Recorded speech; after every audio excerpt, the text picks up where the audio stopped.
नमस्कार साथियों आज का वीडियो प्रीवियस ईयर्स में आए हुए प्रश्नों पर आधारित है। जी हाँ दोस्तों, आलतू फालतू क्वेश्चंस आज के वीडियो में नहीं हैं। ये प्रश्न ऐसे हैं जो आपके लिए बहुत ही महत्वपूर्ण साबित हो सकते हैं। जिन भाइयों का एग्जाम मंडे को है या मंडे के बाद जिन भाइयों का एग्जाम लगा हुआ है, उनके लिए, उन सभी के लिए ये क्वेश्चंस बहुत ही महत्वपूर्ण साबित हो सकते हैं। इसलिए वीडियो कंप्लीट देखिएगा, लाइक कर दीजिएगा और अपने दोस्तों के साथ वीडियो को जरूर से शेयर करिएगा, जिससे उनको भी फायदा मिल सके। ठीक है, मैंने पहले कहा है कि ये जो वीडियो आज का है ये क्या है, प्रीवियस ईयर्स में एमटीएस एग्जाम के प्रीवियस ईयर्स से सेलेक्ट करके बहुत मेहनत करके मैंने प्रश्नों को उठाया है। ठीक है, चलिए एक एक करके प्रश्नों का सिलसिला शुरू करते हैं। पहला प्रश्न है कि आलमगीर की उपाधि किस मुगल शासक ने धारण की थी। ठीक है, उपाधि से क्वेश्चन अभी तक नहीं आया है और आएगा निश्चित तौर पे, ध्यान रखिएगा। ठीक है, तो बात हो रही है आलमगीर की उपाधि किस मुगल शासक ने धारण की थी। तो आलमगीर की उपाधि औरंगजेब ने धारण की थी। ठीक है, बात करें अगर औरंगजेब की, तो औरंगजेब कौन था? औरंगजेब जो है शाहजहां और मुमताज महल का तीसरा बेटा था। ठीक है, वही शाहजहां, वही मुमताज महल जिनकी याद में ताजमहल है। ठीक है, शाहजहां ने ताजमहल का निर्माण करवाया था। ठीक है, तो औरंगजेब मुगल सम्राट शाहजहां और मुमताज महल का तीसरा बेटा था। ठीक है, उसने 1658 से लेकर 1707 तक शासन किया। ठीक, अच्छा, आलमगीर का अगर मतलब आपसे पूछा जाए तो जानते रहिए, आलमगीर का मतलब होता है विश्व विजेता। ठीक, चलिए अगले प्रश्न पे चलते हैं। अगले प्रश्न पे जाने से पहले कुछ और आपको डिटेल में बता देते हैं उपाधियों के बारे में जो और लोगों ने धारण कर रखा है। ठीक है, धारण किया था। जैसे हम बात करें गयासुद्दीन तुगलक की। ठीक है, तो गयासुद्दीन तुगलक जो है ये दिल्ली सल्तनत का पहला शासक था। ठीक है, आपसे अगर कभी पूछ लिया जाए, प्रश्न आ जाए कि दिल्ली सल्तनत का पहला शासक कौन था, तो गयासुद्दीन तुगलक था। इसने गाजी की उपाधि धारण की थी। गाजी का मतलब क्या होता है? एक मुस्लिम सेनानी जिसने गैर मुसलमानों को मार डाला। ठीक है, ये गाजी का मतलब है। ठीक है, कुतुबुद्दीन ऐबक की अगर बात करें जो है, तो दिल्ली सल्तनत का ये संस्थापक था और गुलाम वंश का पहला सुल्तान था। ठीक है, वहीं अगर हम बात करें जो है महापद्मनंद, नंद वंश, महापद्मनंद की जो है, महापद्मनंद जो है नंद वंश के संस्थापक थे। इन्होंने महापद्म, एकाराट, सर्व छत्रात्मक जैसी उपाधियां इन्होंने धारण की थी, ऐसी उपाधियां इनको मिली थी। ठीक है, चंद्रगुप्त प्रथम की अगर बात करें, तो चंद्रगुप्त प्रथम गुप्त राजवंश के राजा थे। इन्होंने महाराजा धीराज की उपाधि धारण की थी। ठीक है, तो ये कुछ महत्वपूर्ण फैक्ट मैंने आपको बता दी, महत्वपूर्ण तथ्यों से आपको अवगत करा दिया जो कि एग्जाम में पूछे गए हैं। अगला प्रश्न है कि भोर का तारा किस ग्रह को कहते हैं। तो भोर का तारा या सांझ का तारा ये शुक्र ग्रह को, वीनस को कहा जाता है। ठीक है, वीनस जो है एक स्थलीय ग्रह है। कैसा ग्रह है भैया? अगर कोई पूछ लिया जाए कि वीनस कैसा ग्रह है, तो वीनस एक स्थलीय ग्रह है। ठीक है, और समान आकार और गुरुत्वाकर्षण और संरचना के कारण कभी कभी इसे पृथ्वी का बहन ग्रह भी कहा जाता है, जुड़वा ग्रह भी कहा जाता है। ठीक है, शुक्र आकार और दूरी दोनों में पृथ्वी के निकटतम है, हालांकि अन्य मामलों में पृथ्वी से एकदम अलग नजर आता है। शुक्र सल्फ्यूरिक एसिड युक्त अत्यधिक परावर्तक बादलों की एक अपारदर्शी परत से ढका हुआ है। ठीक है, पूछा जाता है कभी कभी जो है, तो शुक्र पे क्या है? सल्फ्यूरिक एसिड है। ठीक है, अगला प्रश्न है कि भारत की पार्लियामेंट को क्या कहते हैं। तो पार्लियामेंट का हिंदी में क्या कहते हैं? संसद कहते हैं। तो भारत की पार्लियामेंट को क्या कहेंगे? संसद कहते हैं। ठीक है, थोड़ा सा डिटेल में बात कर लेते हैं इसके बारे में। देखिए, संसद जो है भारत का सर्वोच्च विधायी निकाय है। ठीक है, भारतीय संसद में राष्ट्रपति और इसके अलावा दो सदन, कौन कौन से? राज्यसभा, राज्यसभा मतलब राज्यों की परिषद, और लोकसभा, लोकसभा मतलब लोगों का सदन। ठीक है, ये दो होते हैं। राष्ट्रपति के पास संसद के दोनों में से किसी भी सदन को बुलाने या स्थगित करने अथवा लोकसभा को भंग करने की शक्ति होती है। ठीक है, भारत का संविधान कब लागू किया गया भैया? 26 जनवरी 1950 को प्रवृत्त हुआ। ठीक है, अगला प्रश्न है कि वित्तीय वर्ष की गणना कब से कब तक होती है। महत्वपूर्ण क्वेश्चन है, अभी पूछा नहीं गया, आ सकता है, आएगा जरूर। तो 1 अप्रैल से 31 मार्च का जो समय होता है ये वित्तीय वर्ष कहा जाता है इसको। ठीक है। अगला प्रश्न है कि वर्तमान में महान्यायवादी कौन है। ठीक है। तो देखिए करंट अफेयर से क्वेश्चन है, पूछा नहीं गया है, पूछा जा सकता है। आर वेंकट रमणी, ध्यान रखिएगा, वर्तमान में जो है भारत के महान्यायवादी हैं। ठीक है, ये वर्तमान में अटॉर्नी जनरल हैं। ये कौन से हैं अगर आपसे पूछा जाए तो 16वें अटॉर्नी जनरल हैं। 1 अक्टूबर 2022 को इन्होंने अपना कार्यभार संभाला है। अगर पूछा जाए इसके पहले कौन थे तो के वेणुगोपाल थे। ठीक है। अगला प्रश्न है कि दशहरा को और किस नाम से जाना जाता है। देखिए दशहरा क्वेश्चन निश्चित तौर पे आएगा, बनेगा जरूर, क्योंकि नवरात्रि शुरू हो चुकी है।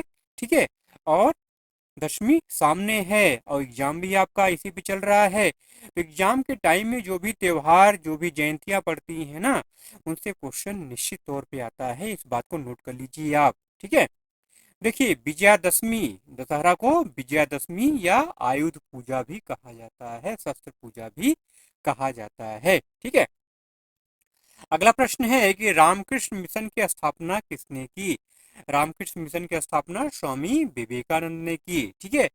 रामकृष्ण मिशन जो है एक भारतीय सामाजिक धार्मिक संगठन है, जिसकी स्थापना स्वामी विवेकानंद ने 1 मई 1897 को की थी।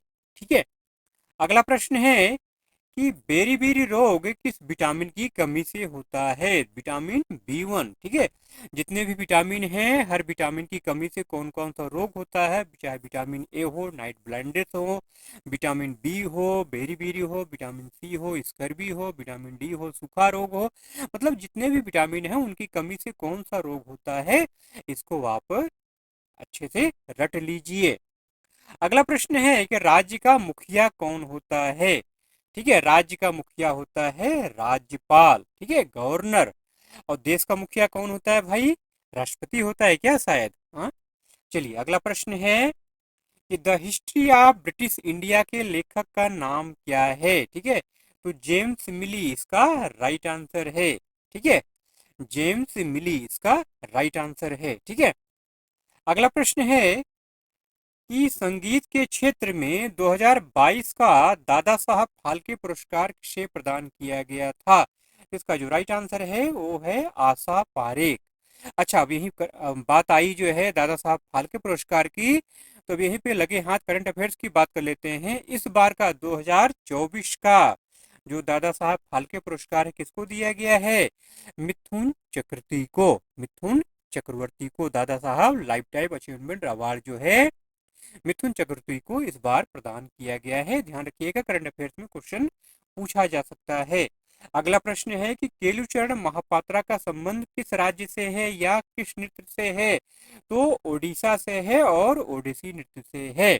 महत्वपूर्ण बात यहाँ पे है जो बार बार पूछा जाता है, क्वेश्चन बनता है कि ओडिशा से पद्म विभूषण पाने वाले पहले व्यक्ति कौन है। तो वो है केलुचरण महापात्रा। ठीक है।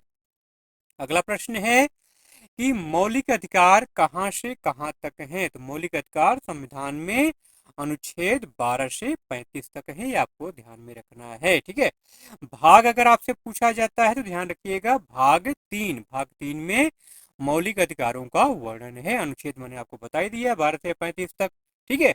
मौलिक अधिकारों को भारत का मैग्ना कार्टा कहा जाता है। ठीक है, अगर क्वेश्चन पूछा जाए कि भारत का मैग्ना कार्टा किसे कहते हैं, तो ध्यान रखिएगा मौलिक अधिकार। ठीक है। मौलिक अधिकार हैं क्या। मौलिक अधिकार व्यक्तियों की भलाई के लिए जरूरी अधिकार हैं। ये अधिकार नैतिक, बौद्धिक और आध्यात्मिक विकास में मदद करते हैं। ठीक है। अब आपसे अगर पूछा जाए कि मौलिक अधिकार किस देश के संविधान से लिया गया है, तो संयुक्त राज्य अमेरिका के बिल ऑफ राइट से प्रेरित होकर के जोड़ा गया है। ठीक है, तो संयुक्त राज्य अमेरिका इसका राइट आंसर है। ठीक है। अच्छा, मौलिक अधिकार की उल्लंघन की स्थिति में कोई सीधे इसे हाई कोर्ट या सुप्रीम कोर्ट में क्या कर सकता है, याचिका दायर कर सकता है, केस कर सकता है, लड़ सकता है, जा सकता है। ठीक है। अब थोड़ा आपको डिटेल में बता देते हैं मौलिक अधिकार कितने हैं। टोटल 6 मौलिक अधिकार हैं। कौन कौन से हैं भैया?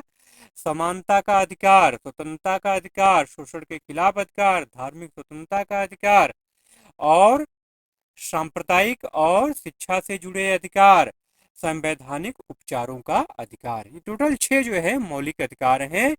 कभी कभी पूछा जाता है संपत्ति का अधिकार, जिसको अब हटा दिया गया, पहले वो भी मौलिक अधिकार में था। ठीक है। अगला प्रश्न है कि मीराबाई चानू का संबंध किस खेल से है? तो मीराबाई चानू का संबंध भैया किससे है? भारोत्तोलन से है। ठीक है। मीराबाई चानू भारोत्तोलन से जुड़ी हुई हैं, एक मशहूर भारोत्तोलक हैं, मणिपुर की रहने वाली हैं। और महत्वपूर्ण फैक्ट ये है कि 2020 में जो टोक्यो ओलंपिक हुआ था ना, उसमें इन्होंने 49 किलोग्राम भार वर्ग में रजत पदक जीता था, सिल्वर मेडल प्राप्त किया था। ठीक है।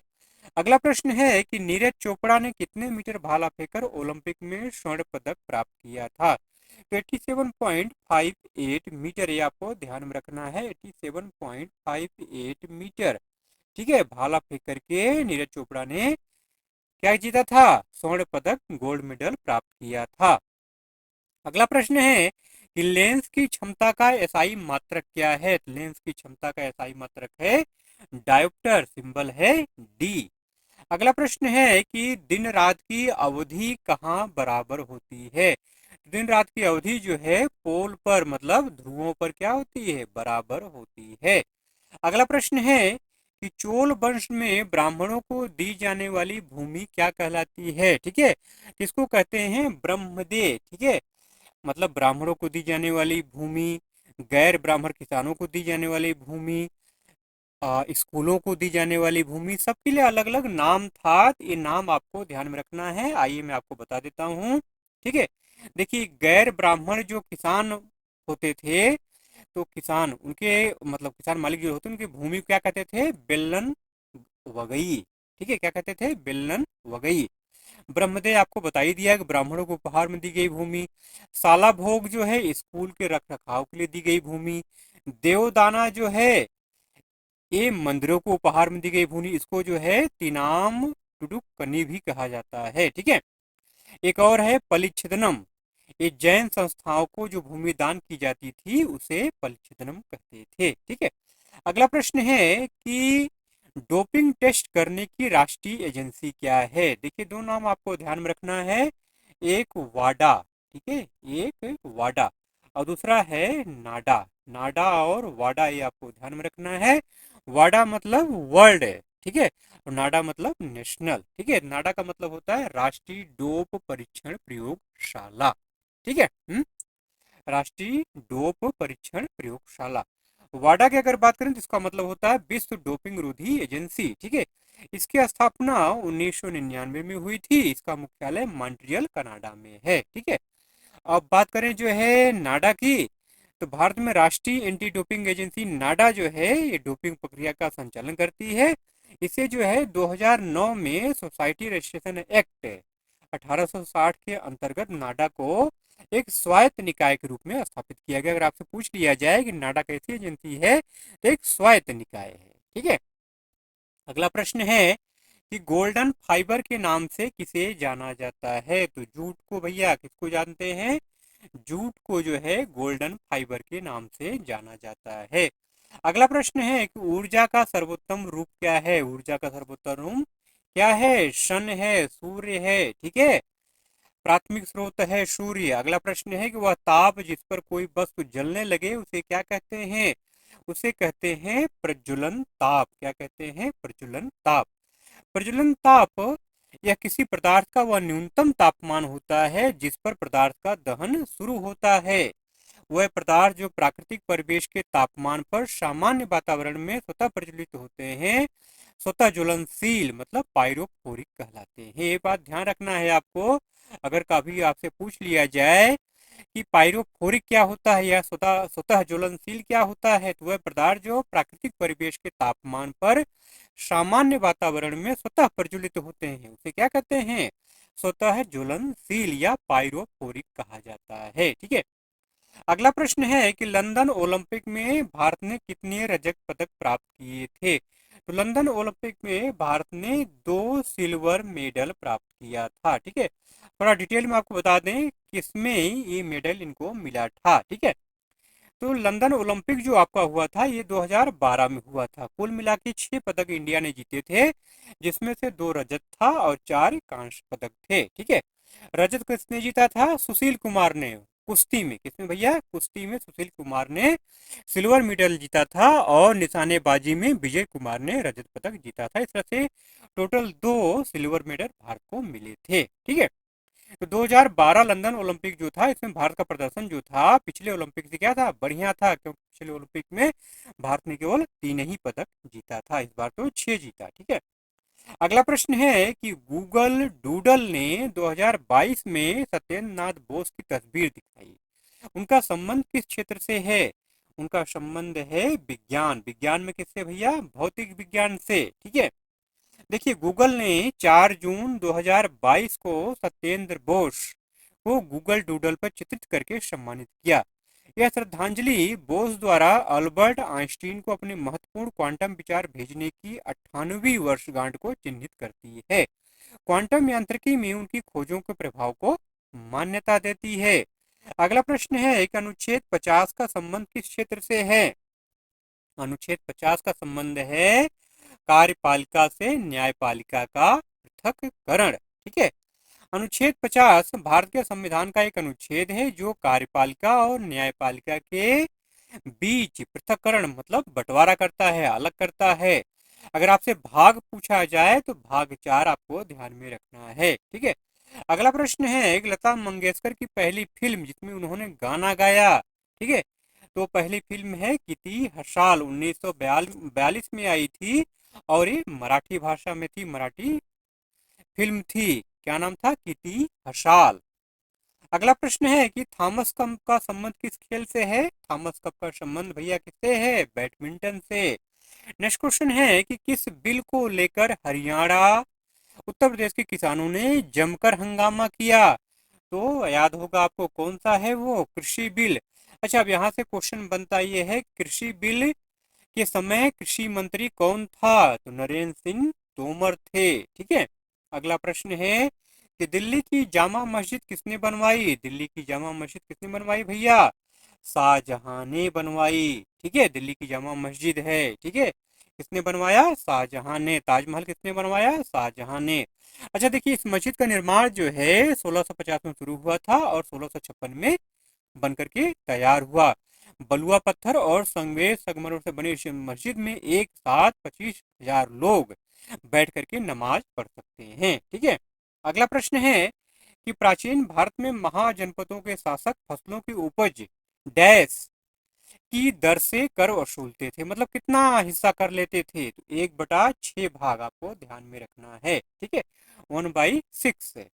अब यहाँ से अगर क्वेश्चन पूछा जाए कि जो ये कर लेते थे इस कर को क्या कहा जाता था उस समय की भाषा में? तो भाग या साझा कहा जाता था, ये आपको ध्यान में रखना है। ठीक है, आज का अंतिम प्रश्न है कि मानव शरीर में निम्नलिखित में से कौन सी ग्रंथि या अंग पित्त रस स्रावित करती है? पित्त जो है यकृत स्रावित करता है, लीवर जो कि बॉडी का सबसे बड़ा आर्गन है। ठीक है, अब बात करते हैं, एक ऑप्शन इसके ऊपर था यकृत के ऊपर, एक ऑप्शन है अग्नाशय। उसकी अगर बात करें तो अग्नाशय जो है रक्त शर्करा को नियंत्रित करने वाला हार्मोन बनाता है। कौन सा हार्मोन? इंसुलिन।